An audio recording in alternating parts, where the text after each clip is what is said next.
E para, unë mendoj që është ai avozi i vjetër, i zotrit Kurti, pra sikur se pas zgjedhjeve të 28 dhjetorit, kur ai takon të lider të partive opozitare, këtë rast zotrin Hamza dhe zotrin Abdigjiku, dhe tenton që këta gjatë këtij takimi, gjatë tyre takime në fakt që i bën me këta lider opozitar, ky tenton që të marrë material për zgjedhjet e radhës, të cilat ky shpreson që t'i mbajë, dhe të cilat shpreson që do t'i kontribuojnë shumë në këtë blokadën politike, e cila natyrisht që nuk i levërdis, nuk i konvenon, por përkundrazi e penalizon shtetin e Republikës së Kosovës. Që ka pajtim që të shmangën zgjedhjet.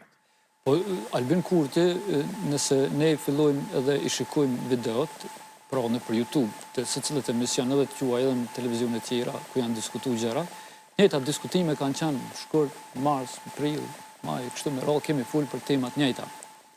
Pra, unë e kam thënë në herën e kaluar kur kam qenë këtu.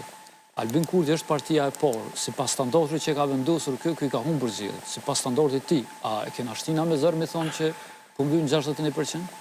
Vetë ka thonë, në bazë standardit që ka kërkuar ky ka humbur zgjedhjet.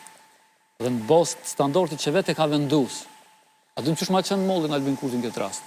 Sikur ajo partia ora që pa propozu 5% e kalimit të pragut në Parlament të Republikës Kosovës. Në Parlament Kosovës atëherë vetë pa dështu nuk e pa të kalu pragun. Pra është i njëjti rast, i njëjti stil i Albin Kurtit, por ajo që mua me dhamë më së shumti është... Vendosja ka shumicën e votës shqiptare. Ka 53 deputet, ma shumë se partit shqiptare tjera. Tash që unë të tregoj, Ares, që është problemi këtu.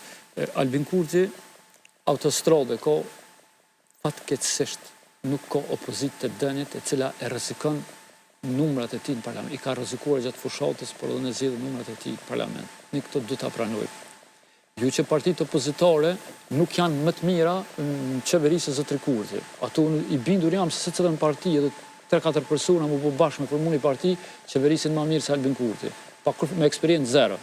Për arsye se qëllimi i tij nuk është të qeverisë, qëllimi i tij është që të defunksionalizojë shtetin dhe kjo po shihet prova, na flasim bazë prova, flasim bazë historike të qeverisë. Prova është rikonfirmohet me votë popullore. Po tash në votë popullore kjo është rikonfirmuar për shumë arsye. Akti i parë rikonfirmimit të tij është një propagandë e cila leqe e ka kontaminu skenin politike, po e ka kontaminu secilin qytetar të Republikës së Kosovës. Kjo e ka ngjallë në polarizim shoqëror. Albin Kurti në pushtet e mbon vetëm polarizimin dhe kjo investon vazhdimisht në polarizim. Investimin